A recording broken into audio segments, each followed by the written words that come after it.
Morning, everyone. My name is Damian Williams, and I'm the U.S. Attorney here in the Southern District of New York.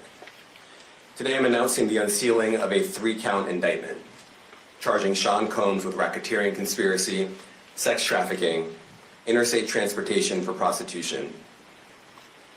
The indictment alleges that between at least 2008 and the present, Combs abused, threatened, and coerced victims to fulfill his sexual desires, protect his reputation, and conceal his conduct.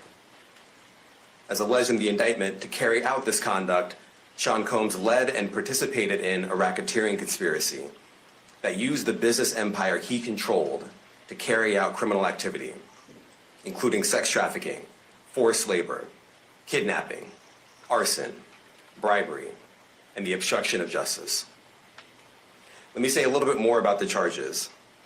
The indictment alleges that Combs abused and exploited women and other people for years, and in a variety of ways.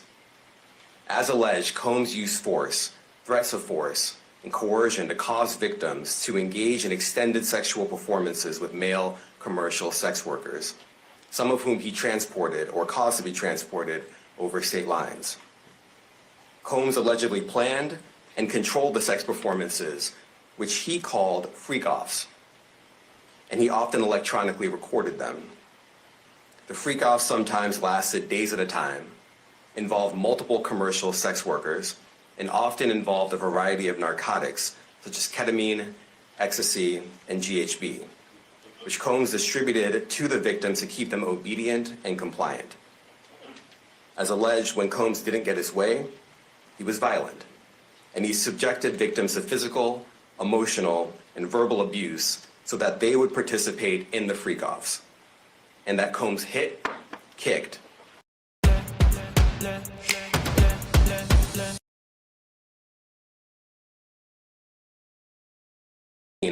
that conduct was captured on video and later reported in the media. Specifically, Combs kicked, dragged, and threw a vase at a victim in a Los Angeles hotel when the victim was attempting to flee. As alleged, these assaults often resulted in injuries to the victims, which took days or weeks to heal. In addition to the violence, the indictment alleges that Combs threatened and coerced victims to get them to participate in the freak-offs. He used the embarrassing and sensitive recordings he made of the freak-offs as collateral against the victims. And the indictment alleges that he maintained control over the victims in several ways, including by giving them drugs, by giving and threatening to take away financial support or housing, by promising them career opportunities, by monitoring their whereabouts, and even by dictating their physical appearance. Because of all of this, the indictment alleges that the victims did not believe they could refuse Combs without risking their security or facing more abuse. The indictment also alleges other acts of violence undertaken by Combs and others, including violence against witnesses to his abuse, kidnapping, and arson. The indictment alleges that on more than one occasion, Combs carried or brandished firearms to intimidate and threaten victims and witnesses. Now, Combs did not do this all on his own. As I mentioned, Combs has been charged with RICO conspiracy. He used his business and employees of that business and other close associates to get his way. Those individuals allegedly included high-ranking supervisors in the business, personal assistants, security staff, and household staff. The indictment alleges that those individuals facilitated the freak-offs. They booked the hotel rooms and stocked them with the supplies, including drugs, baby oil, personal lubricant, extra linens, and lighting. When the hotel rooms got damaged, they helped clean it up. They arranged for victims and commercial sex workers to travel for the freak-offs, and they delivered large quantities of cash to Combs to pay for the commercial sex workers. The indictment also alleges that they helped Combs cover up his crimes. During the March 2016 incident at the LA hotel that I mentioned earlier, a member of the hotel security staff intervened, and Combs attempted to bribe the staff member with a stack of cash to make sure that what happened was kept quiet. And as the indictment alleges, In late 2023, after public allegations were made about Combs's crimes, he and others pressured witnesses and victims to stay silent, including by making phone calls to witnesses and victims and giving them a false narrative of what they had experienced. And as alleged, Combs used others to help conceal his abuse by monitoring and preventing victims from leaving a location in order to hide their injuries, or by locating and contacting a victim who had attempted to flee.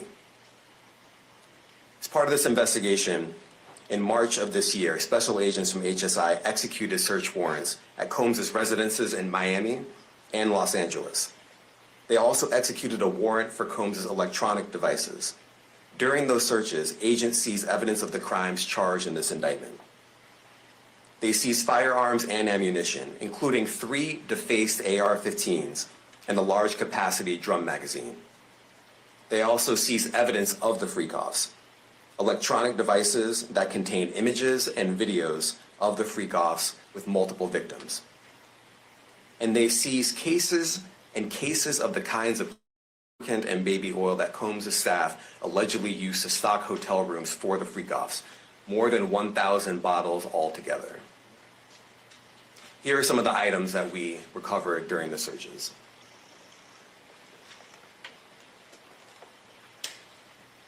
As you can see here, this is a drum magazine, large capacity, and it contains, I believe, 59 rounds. I mentioned as well that we recovered 3 AR-15s. This is a close-up shot of one of the AR-15s, and you can see right here, the serial number has been thoroughly defaced. Another picture of more ammunition, parts of 2 AR-15s right there. Now, I want to be clear about 2 things.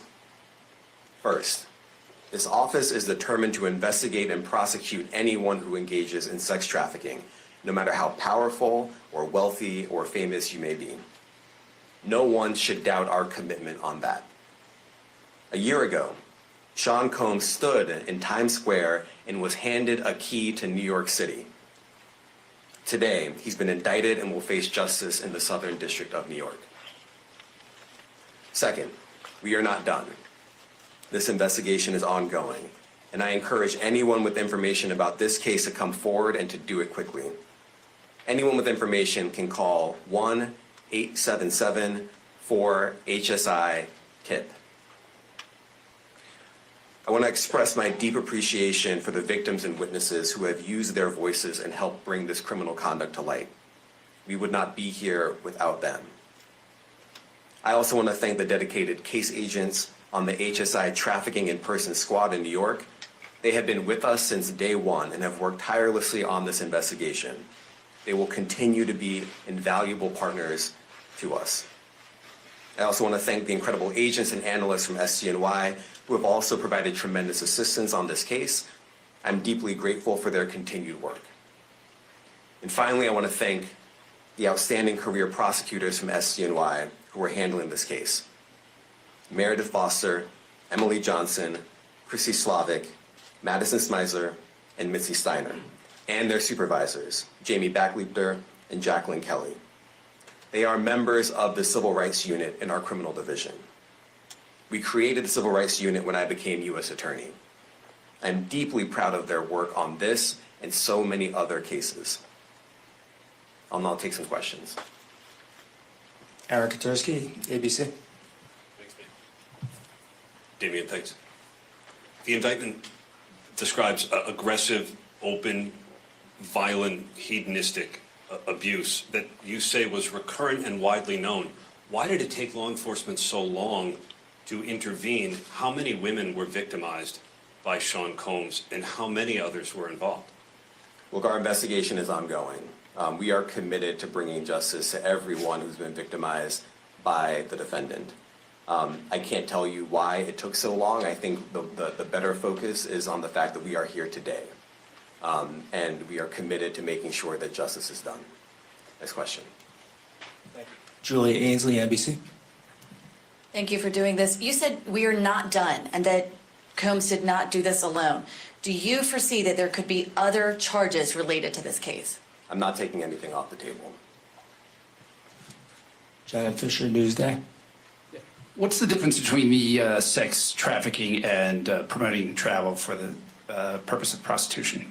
Well, there are different crimes with different elements. I don't think we should get into the nitty-gritty of the legal discussion right now, but the sex trafficking, we believe, they're all serious offenses, but the sex trafficking conduct carries some significant penalties, and we are gratified that we were able to bring that charge. Is one more coercive than the other? I'm not going to be able to get into that, but you can look it up, and yes, sex trafficking, especially when it involves coercion or force, is a very serious crime, and it carries significant penalties. Good afternoon, Darla Miles, ABC 7 New York. Thank you for this press conference and for the details. 2 questions. In context of this indictment and the information that was presented to the grand jury, are you able to clarify the number of victims? It's mentioned plural in the indictment, but can you specify the number of victims just for this particular indictment? And secondly, can you provide details about the alleged arson? Unfortunately, I'm not able to provide either. The number of victims, you are correct. We are intentional in saying multiple. The details of the arson incident are limited to what we have in the indictment and also the detention letter that we filed, which contains more details than the indictment does at various points, but we don't have anything more beyond that. Next question. Lynn Tran, CNN. Are any of his accomplices or associates under investigation? And additionally, could he face any more charges? So the investigation is ongoing. That means both as to him and to anyone else who we believe committed the crime with him. Next question. Juliet Papa. Hi, good morning from 1010 Wins. Any indication that some of the women or victims here were imprisoned in his residences, and did he have locations where he kept them, and were not allowed to leave? And also, he's indicted here, although there were searches and raids in LA, Miami. Why in New York? Well, I'm biased. I'm the U.S. Attorney in the Southern District of New York. I think that we have an outstanding track record of bringing some of the most impactful, sprawling, complex, difficult sex trafficking, human trafficking, labor trafficking, you name it. The Southern District of New York can do it, and so we're very proud of that. And so the scope and complexity of this investigation isn't something that we ran from. It's something that we embrace, and we will continue to do that. As to your question about whether he imprisoned anyone, all I can say is that, I mentioned this March 2016 incident where something was caught on video where a victim was attempting to flee, and there was violence that was associated with it. Was that at the residence or a hotel? That was at a hotel. Matthew Lee, Inner City Press. Thanks a lot. Does your office intend to seek remand, or are you reaching a bail package? And if you're willing, how would you contrast this with the R. Kelly case in EDNY in terms of the elements? Thanks. So we will be seeking detention. We have filed a letter laying out our reasoning for seeking pretrial detention. I'm not going to be able to expand beyond what's in the letter, but it contains all of the reasoning, and it contains the law as well. There is a presumption of detention in a case like this, and we think that's warranted. John Anise, New York Daily News. Thank you. I was hoping to get some more detail about the searches of his residence, the guns, the cases of lubricant, and the videos. Where were they found amongst his residence? Were they all scattered around the houses in one place? I kind of wanted to just get a better picture of how that stuff was found. Well, look, I think that some of the details that you're seeking are in the detention letter. So, for instance, some of the AR-15s, 2 of the 3 defaced AR-15s were found in his bedroom closet in Miami, broken down into parts along with magazines with ammunition loaded in them. So some of that detail is in the detention letter. Beyond that, I'm not going to be able to get into where other items were stored. Ben Kochman, Post. Hey, thanks for doing this. Your office was the office that had been prosecuting Jeffrey Epstein before he died in custody.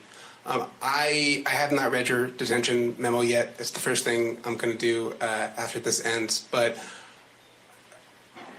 does the memo address, or is your office concerned with Combs's safety in custody, given what happened with Epstein? So we are concerned with anyone's safety whenever they are detained prior to trial. It's part of our obligations to keep people safe as well. It's part of the criminal justice system. So, but I do not draw any sort of connection between Jeffrey Epstein's suicide and what may or may not happen to any other defendant while they are detained pre-trial. And of course, the decision whether to detain the defendant will be up to a judge. Our position is that pretrial detention is warranted under the law and based on the facts of this case, and I'll leave it at that.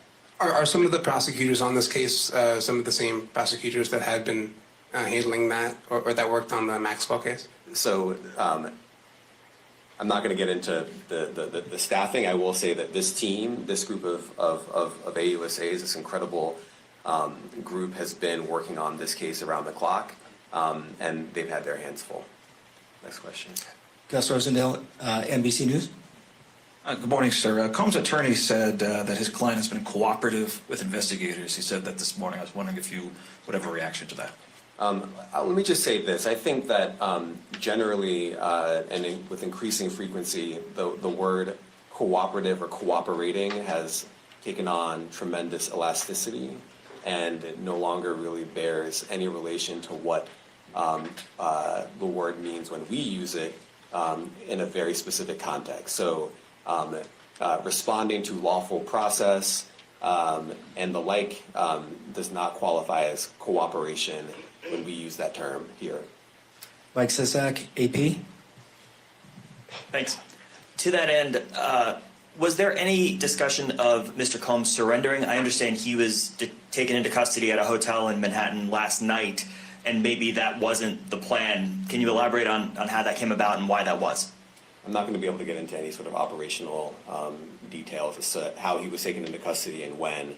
He is in custody right now. He will be appearing in court later today. Was there any discussion of him surrendering, given they claim he's cooperating? I'm not going to be able to get into law enforcement tactics or operations.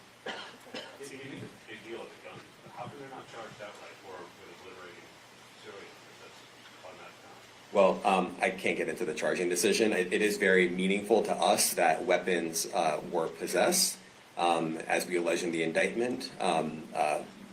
Part of the reason why this conduct was so pervasive and harmful was because victims and others didn't necessarily feel comfortable denying him his wishes, as we allege, because of the presence of firearms. I should leave it there. Thanks. Last question, Jacob Shamison. Jacob Shamsian, Business Insider. Thank you. Given that he's the sole defendant in this case and that you allege he's part of a conspiracy that involves members of his companies, do you anticipate a superseding indictment that bring allegations against other members of his companies or other co-conspirators as well? Again, I can't take anything off the table. Anything is possible. Our investigation is very active and ongoing. And I think a lot of you who cover this office know that when we say such things, that developments are certainly foreseeable, but I cannot predict them sitting here today. All right, thank you, everyone. Thank you. What part of his business empire is exposed forfeiture? Thank you, everyone. Thank you.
Yo, big shout out to the hottest chat in the MF and game.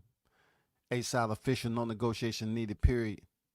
That was the live presser of Sean Combs' indictment, as many of you have heard. And it's definitely interesting. You know, he had his home raided. This has been out there frolicking for some time now, that we knew that was some action that was going on with Diddy, and you know what he's being accused of. You know, the video came out. Him freaking, being abusive, amongst other rumors that was in the street already. You know, it just taking back to "I'll Be Missing You" by Faith Evans. You know, when they said, seems like yesterday you used to rock the show. I'll lace the track, you lock the flow. So far from hanging on the block for dough, notorious. They got to know that. I mean, not to take shots. I mean, life ain't always what it seems to be. Words can't express what you mean to me. Even though you're gone, we still a team. Through your family, I'll fulfill your dream. You know what I'm saying? In the future, can't wait to see. Well, we you might be that quick than you thought. I mean, Diddy has had freak offs, but you saw what they just had up there, right? Which is very serious crime at the end of the day, just like switches. You know what I'm saying? Defacing high end weaponry is a charge within itself. So you know that that's all they had up there. Of course, they're not going to have pornography up there. Nude photos or individuals that they found on the property of Diddy. His devices and shit like that. But I can only imagine how many videos there are and who are in those videos, when these videos actually took place. And then just to think, if indeed they are, the sex trafficking and everything that deals with, the women, how old were these females and males? Oh man, this is going to be crazy. This is already in the mix right now, like a swarm of locusts. This is going to be insanely crazy, but I'm not going to take too much time on this because,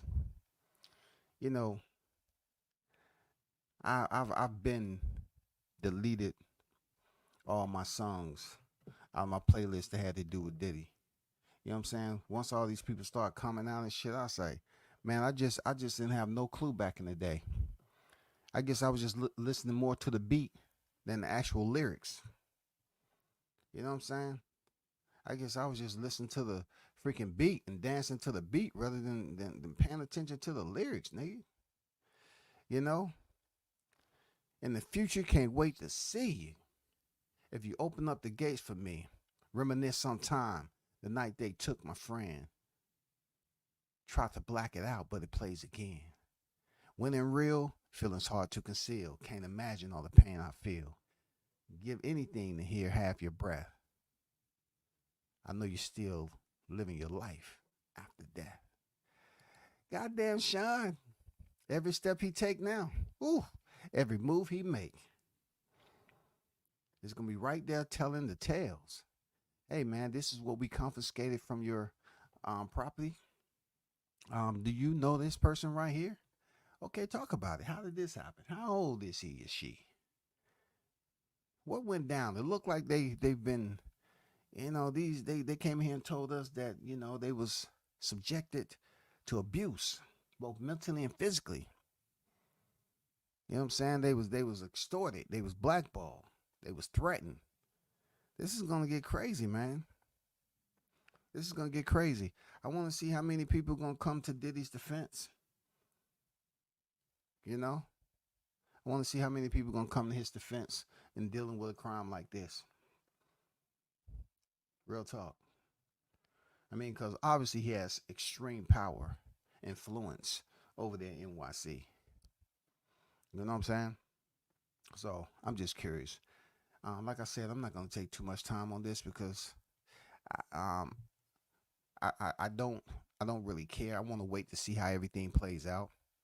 But I knew they was gonna when I found out there was weapons, defaced weapons. I know that was gonna be the first and foremost that they was gonna put up there at, on the evidence board, because that's a big deal. Defacing weapons, oh man, that's a big deal. That's a real big deal. And that's not even, that's just a crumb to everything else he has that they cannot put up there for the people to see.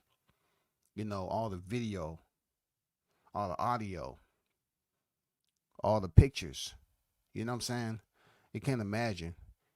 You know, suppose he had cameras in every room to record these freak off sessions.